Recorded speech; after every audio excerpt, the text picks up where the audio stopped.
Can you give us an update on Nick Young? I think he's okay. I just asked him. He says he's fine. How about Steve Nash? Did he participate, and do you think he'll play tomorrow? I don't think so. I haven't talked to him, but my understanding was he wasn't going to play. So because it's too close to like a back. Yeah, it's a back-to-back more or less. Yeah. No, there's no. Is he even back around the team yet? Yeah, I think he's here.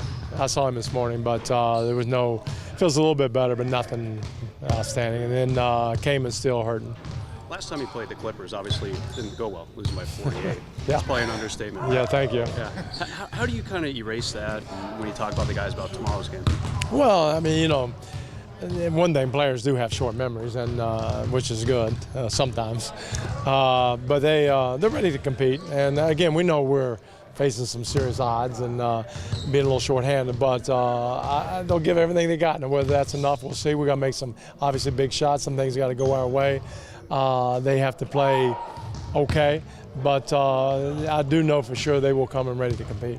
Coach, what makes this Clipper team so good? Good players, number one, but you know, Doc does a great job of them getting out and running. Their transition is off the charts. Their bigs are fast, strong. Chris Paul's probably, you know, has been arguably the best point guard in the league for a lot of years. I mean, they got shooting. I mean, you know, they've got it all. There's nothing that they're missing. How do you slow down CP3? Well, you know, you try to take away all the lobs and the penetrations and all that, make him a shooter, but he can shoot, so that's not the greatest thing in the world. Try to keep him in front as much as you can.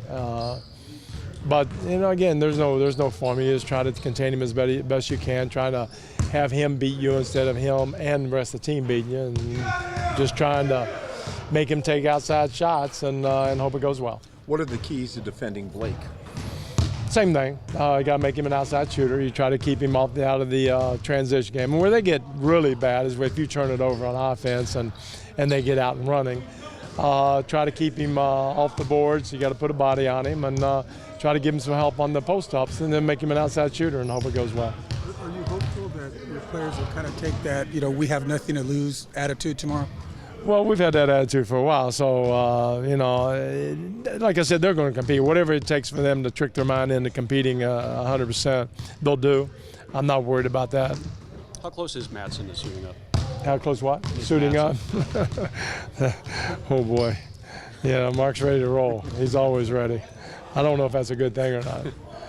Coach, what's the biggest improvement that you've seen in DeAndre Jordan's game this season? I think it's just his presence. I mean, he just knows he's a winner, and he's doing all the right things.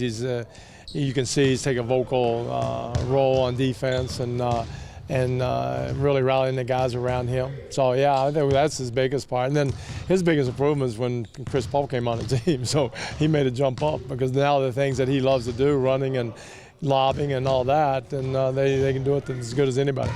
What are you liking most about Sacre defensively? That he's always present. He's got a big body. His feet are pretty quick. He's always talking. He's always understanding that every possession is important, and he hardly misses his rotations or what we're trying to do. He hardly misses out.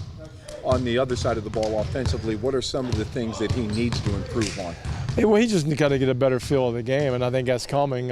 When to, you know, take his little jump hook, or when to go ahead and power it up, get a foul, dunk, be a little bit quicker with the ball. We're trying to get him to be, you know, making, when he gets it, quick dunks, getting to the rim, doing that a little bit more. But and then the rest of it just settling down. He has a great jump shot. He has a great follow away. He has great jump hooks. Now it's just a matter of putting it in his game and getting comfortable with it. When you're making your way around LA, do you hear anything from Clipper fans, like boasting about their team versus? Unless they're in my house in the living room, I don't hear a whole lot. So I haven't seen anybody there, so we're good.